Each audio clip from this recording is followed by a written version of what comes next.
Things are being thrown. There's no room for this in the sport. There's no room for the Davis brothers to be in the building tonight. The police escorted them out. You saw a stroller being moved. All his jokes prior to his fight against Lamont Roach. After the fight, look how many were waiting. Tank the hardest punch I ever faced. No. And I ain't shitting on him or nothing like that. Tension builds behind the scenes as Gervonta Davis and Lamont Roach meet face-to-face ahead of their rematch. Lamont keeps his cool, not reacting to Gervonta's comments off the ring. He stays locked in on the match ahead, trusting that his performance will do the talking and feels sure he will leave with the win. Outside critics, I know what I could do in the ring, and that's the only thing that matters, honestly, is that I go out and give it my all and perform, and most likely, 9 times out of 10 when I do that, I'll be victorious. Lamont Roach has firmly rejected the idea that Gervonta Davis is the toughest puncher he's ever faced. Roach says he's taken stronger shots in previous fights and Davis's power doesn't shake him. His composed attitude shows his experience and toughness, making it clear that he won't be rattled by hype or reputation. I think the hardest punch I ever faced. No. And I ain't shitting on him or nothing like that. He can punch. But Jonathan Oquendo, he's from Puerto Rico. Bro, he got bricks in his hands, bro. I lie to you not. He punch hard. I ain't gonna lie. He a hard ammo. In their first fight, a brief lapse from Davis caused him to take a knee, which instantly stirred chaos and changed how fans saw the matchup. Roach's showing in that moment raised his profile, marking him as the first to truly challenge Davis. That moment has since sparked the idea that Roach might take control in the rematch, with many now seeing him as a serious contender. Tank did that, so I know the got in his eye, but they should have countered it. They would have countered it, would have went to Lamont Roach. What I didn't like about Tank, he was gassing up Lamont Roach way too much, and he was already talking about like retiring. He seemed a little distracted, didn't he, in the fight? That wasn't the same Gervonta Davis we're really used to seeing. It just lets you know how corrupt like these governing bodies are, bro. If that dude took a knee, not only did he take a knee, he's like, hold on real quick. Let me get this out of my eye. How is that not a point? Like, you know, funny thing, bro, that's why I cut my braids off. I had braids, and I had the same thing. I went through the same when I fought Andre. That was burning my eyes, so I cut. New footage of Davis shows a changed fighter looking more fit and mentally locked in. His added strength and bold online message suggest he's not just working harder but fully aiming to dominate. Fans are excited and now believe a strong comeback is on the way.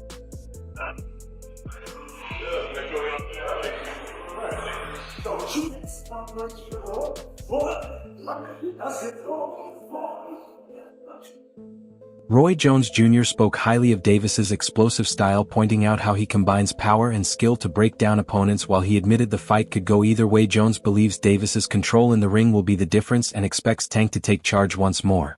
Saturday night, Gervonta Davis versus Lamont Roach. What are we expecting from this fight? Well, we're expecting Gervonta to just continue to show us his dominance and show us who he really is. It's really a coming out party for Roach, but we kind of haven't seen him a lot. So he gets to show people what he has too. And usually when you get two guys who are boxers as amateurs, it's going to equate to a good fight for the first few rounds.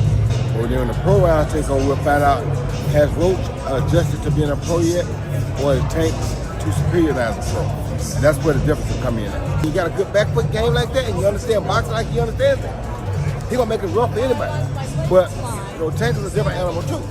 So it's a great fight. That's why everybody want to see it. We can't just look at it and say, oh. Many think Davis wasn't at his best in the first fight, possibly because of personal issues or a poor strategy. Now with his reputation at stake, he seems focused on showing what he's really capable of. His mindset and training show that this rematch is more than payback. It's his chance to prove himself and silence all doubt. Breaking news, Tank Davis vs. Lamont Roach 2 is set for August 16th in Las Vegas. And this is a rematch of one of the most controversial fights in recent memory, where Roach arguably won 7 to 8 rounds of that fight. And then Tank took a voluntary knee in round 9, which wasn't ruled a knockdown, but ultimately it was scored a majority draw. Now in the rematch, I do expect Tank to look much better than he did in the first fight. I don't think that was his best performance by any means, and that means being more active in the early rounds, not just staying on the ropes looking for counters. And I'm sure he'll be willing to exchange more with Roach this time around. The left hands, the combinations, the body shots, that's where he had the most success in the first fight. And Roach, he just needs to stick to what made him so successful in the first fight. His forward pressure, staying behind that jab and right hand. But most importantly, he wasn't scared to take it at Tank, but he also didn't get too aggressive. Most of Tank's opponents, if they're scared of the power, they'll sit back on the ropes, get slowly broken down, or if they end up getting too aggressive, they get caught with the counterpunch. But Roach, he was sharp that whole fight. I would go Tank in the rematch. I think he has a lot more to show this time around, but Roach did prove to be a very tough test. But you guys let me know who you got. Roach's ambition for the rematch goes beyond securing a victory. He wants a knockout. His relentless training shows his intent to make a powerful statement. A decisive win over Davis could transform his career, placing him among the top names in boxing and creating a lasting legacy built on both skill and determination. That you sent him to retirement earlier. My initial plan is to win, but every time I fight, I'm trying to knock somebody out. So, so you know, if that happens in the midst of it, you know, that'd be a blessing. That'd be definitely something that I work for, because I work my ass off. But if he on his way out, well, why not kick his ass out? It does in a sense, but yeah, it do for sure. I ain't gonna lie. I like to prove people wrong, and I damn sure like to prove myself right. So it definitely gives me an incentive. And like I said before, I've been before. The Hector fight, they had me duck. Right now, they really got me. They really got me. Roach's goals for the rematch are bigger than just winning. He's aiming for a knockout. His intense training makes it clear he wants to send a strong message. A clear win over Davis could change everything for him, pushing him into the top ranks of boxing and building a legacy based on talent and drive. 30 people, knocked out, 28 of them, right? What makes you different?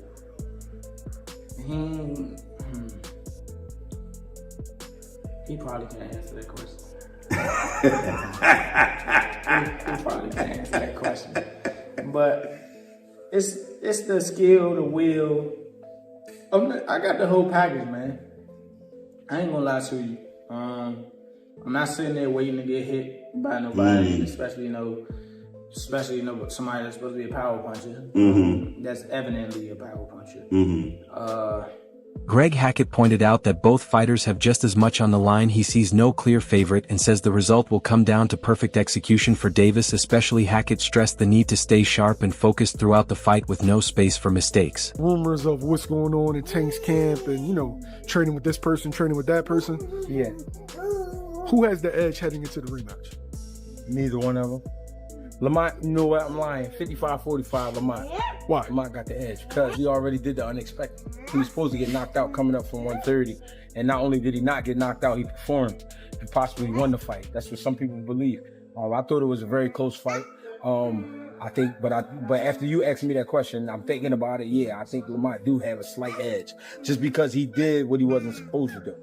So a lot of people go in there and they're very obedient to Tank's power. And Lamont wasn't that night. Lamont wasn't having it. And he said he wasn't having it. He said it before. Y'all tripping. Y'all must be really like tripping. So I guess we was tripping. Could we see the most focused Gervonta Davis after him getting so much backlash for the performance, for the taking a knee, etc.? This would be the night we have to see the most focused because if he's not the most focused, then he's gonna be in trouble. It's just that simple. This is the night you gotta be not on your A game, you gotta be on your everything game. You know what I'm saying? You gotta have everything with you that night, and you can't play about it. And you gotta mean it. Every step gotta be counted for, and he know that. So I'm looking for this just to be a great fight. Great fight. Who you picking to win? Mikey Garcia shared his view, recognizing Davis's skill to adjust and grow from past fights, but he also warned that without a clear mind, even strong strategies can fail. Garcia made it clear if Davis isn't mentally prepared, he shouldn't step into the ring at all. I think Tank wins in the rematch. Why? I think he'll make the right adjustments, and he won't take too long to fight. He kind of gave a lot of the round away sometimes. I think he'll be more active and he'll win. But big props to Roach for his last fight and performance. Fuck, surprised everybody. Right. I think he was robbed from the victory. Again, that knockdown should have been a knockdown. Right. But whatever, he gets a rematch, you know. And maybe they get a third fight, you know, after that. Who knows? Maybe it turns out maybe it turns out to be another great fucking matchup, and they say, you know what, let's run it back. Right. And maybe that controversy from the first fight actually helps Roach fucking get 3 fights out of it instead of just the one, or you know, you never know. So hey, things happen for a reason, and I think The edge. I'm not a psychiatrist, bro. I don't know. Everybody's a little different. What I got to say is, like, if you're dealing with any mental health, it seems to be a very common thing. And if you don't feel that you're 100% dedicated or 100% capable of blocking out, you know, personal life issues or whatever to get in the ring, then don't get in the ring. Don't get in the ring. Now, if you're, But it seems like a lot of fighters if you're are going through stuff and they get in the if ring. you're going through stuff and you feel like maybe it's helping, like he says, maybe it's helping him fucking do it. Fuck, let him do it. I don't know. Dude. Kenny Ellis acknowledged Roach's visible work ethic, but cautioned against overvaluing training footage. In his view, the true test lies in how a fighter reacts when under pressure, when punches land, and when fatigue sets in. For Ellis, Davis's grit and willpower matter more than rehearsed drills. To be another great fucking matchup, and they say, you know what, let's run it back. Right. And maybe that controversy from the first fight actually helps Roach fucking get 3 fights out of it instead of just the one, or you know, you never know. So hey, things happen for a reason, and I think he did really well in his first one. Hopefully he puts on a great fight, even if he were to lose, but in a great fight, shit, he'll get a 3rd fight. Right. You know? Mikey, what do you make of him saying he wants to go to therapy to fix his like mental health, but not yet because he doesn't want to get fixed yet because he needs that? In the ring, then don't get in the ring. Don't get in the ring. Now, if you're, But it seems like a lot of fighters are going through stuff and they get in the if ring. you're going through stuff and you feel like maybe it's helping, like he says, maybe it's helping him fucking do it. Fuck, let him do it. I don't know. Dude, I had personal stuff. A lot of fighters have issues. It's life, bro. This is our job, but their life keeps going. Life You have continues. to juggle this with life. You have to juggle. You have to balance. And it's tough, bro. It ain't easy. It ain't easy at all. You gotta be dealing with family, with kids, with wives, with girlfriends. Ellis recognized Roach's strong work ethic but warned not to read too much into training clips. He believes the real challenge is how a fighter responds under pressure when they get hit and start to tire. To Ellis, what really counts is Davis's toughness and drive, not what's shown in practice. Happening to what? Because I'm ready to see a motherfucker get knocked out again. I'm not here to debate because y'all really go neck and neck for this for the rest of the tournament on who y'all think really won, who y'all think should have won, who y'all think didn't win. This is probably one of the biggest debates that will never be solved. Well, they put up a good fight. I'm not gonna lie, y'all, but damn near seemed like it was set up for them to have another match. Because exactly what Lamont did to Tank the whole first half, that's what Tank did to Lamont the whole second half. So what the fuck? It literally went neck for neck. I feel like it was a tie in my opinion. So hard to even say that though, because you just see so much demolishment from one, and then for it to flip to the other, and it just had your mind like, what? Just really had your mind blown. Like, what the fuck? I feel like when it came to the decision of the fight, a lot of people were real biased. A lot of people definitely went off of just a personal opinion of the person, a history of liking the person, not off of the fight itself. I will admit that really going into this fight, the first time, I thought Lamont was going to get his shit knocked off. I thought Tank was going to do him in. Now, although Tank, if I'm not going to lie, Lamont had him. He stuck with him the whole 12. If you know anything about boxing, especially boxing a motherfucker like Tank, you know that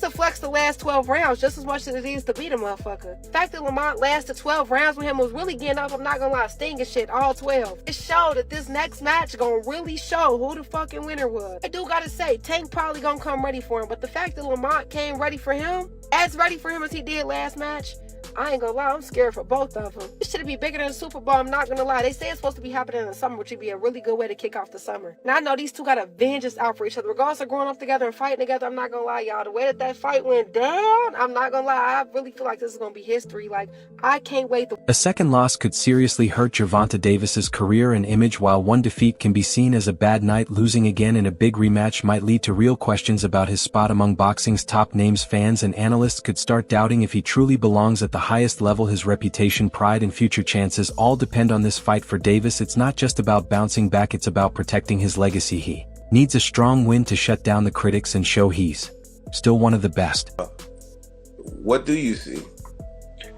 Both of them, like I said, they both top of the game. I see a competitive fight, nice, clean, crispy shots like the first fight. I mean, I can't speak on what I seen, but the fight will be different. Right, because you could strategize and do different things.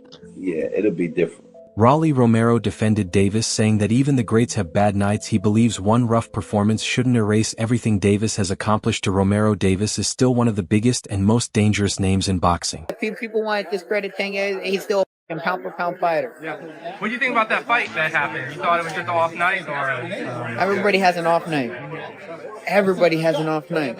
Shit, I had a night with Cruz. Everyone has a night. It's boxing. You want to run that back with Cruz or what?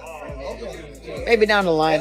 Teofimo Lopez pointed out that after the first fight, Gervonta Davis seemed alone with little support during the criticism he faced. Lopez said this led many to doubt Davis's place at the top, with critics questioning his skill and toughness. He stressed that this rematch is Davis's chance to change the story, earn back respect, and show he still belongs among the best. With his name and future on the line, Davis has to prove that one tough night doesn't erase the legacy of a true champion in the demanding world of boxing. Day two, I want everybody, all these young fighters that are listening to this, and you could clip this. It's a short part right here. I got you. To Ryan could clip this right here. To all you young fighters, look at the amount of love they were giving and sharing to Gervonta Tank Davis prior to the fight. Look at what all the reporters were doing prior to the fight. Look how they were all laughing at all his jokes prior to his fight against Lamont Roach. After the fight, look how many were waiting to down this man. Down him. See, I'm gonna talk my smack with Tank, but that's because I want to fight him. That's me. I can say that. But I just want all you young fighters to really look about it. They don't care about us. Yeah. They won't ever care about us. When you winning, they're gonna be there. But they're waiting for any moment to slip up. Just a man, even a draw. Look how much hate he got out of it. Yeah, not to get deep, but you know, it's a part of our psychology. We have to learn. Sean Porter praised Gervonta Davis for his skill and fight smarts, pointing out his strong boxing IQ and natural power. Porter said Davis's ability to read and adjust to opponents gives him an edge over most in the lightweight class. Despite the recent criticism, Porter still sees Davis as a top-level fighter who deserves respect. He warned that counting Davis out would be a big mistake since his past fights have shown how good he really is. Porter believes Davis's mix of brains and power makes him a serious threat and says he's still a major force in the division. And the thing that I really appreciate about Tank is he's a dog. That kind of what he just said, you can put them earmuffs up and go at it. He kind of will assess you as well, and whatever he needs to do, he'll do it, you know. Gervonta Davis is locked in and training harder than ever to show he still deserves his spot at the top. His workouts are intense, blending strength, speed, and smarter tactics to correct past mistakes. He's not just looking for a win, he wants to dominate and erase all doubt. Davis understands that his actions now will shape his reputation. Every session shows how driven he is to rise above the critics, outshine his opponent, and prove he remains one of the sport's most dangerous and talented fighters. Everybody really think Tank go take the L. I've been seeing it. They say it's over. They think that this time Lamont go in more confident, knowing that basically he can, you know, really take it to Tank. Yeah, I want him to go in there confident. He's very skilled. Go in there confident, because you gonna go up against a different Tank. Like I told y'all in previous videos, he gonna go in there confident, thinking he could walk Tank down. Don't forget, with Tank, if he get you on that button, them lights going off, I don't care who you is. Remember how it ended up with Frank Martin? So yeah, don't go in there thinking that you going against like somebody that, like Ryan Garcia, somebody that's gonna fold. You're going against Gervonta Tank Davis. And I think that confidence is what's gonna get Lamont dropped. Because one thing I will say, with Tank, that wasn't your best fight against Lamont, bro. Confident, and you was really just, your mind was in y'all story, the lore and everything with y'all history. You ain't going there like I'm fighting a stranger. You going there like, oh, this Lamont, this from the same camp, we from the same area. But now I think that whole situation woke him up, because you gotta think, Tank not used to losing. That wraps up today's video. Thanks for watching and stay tuned for more next time.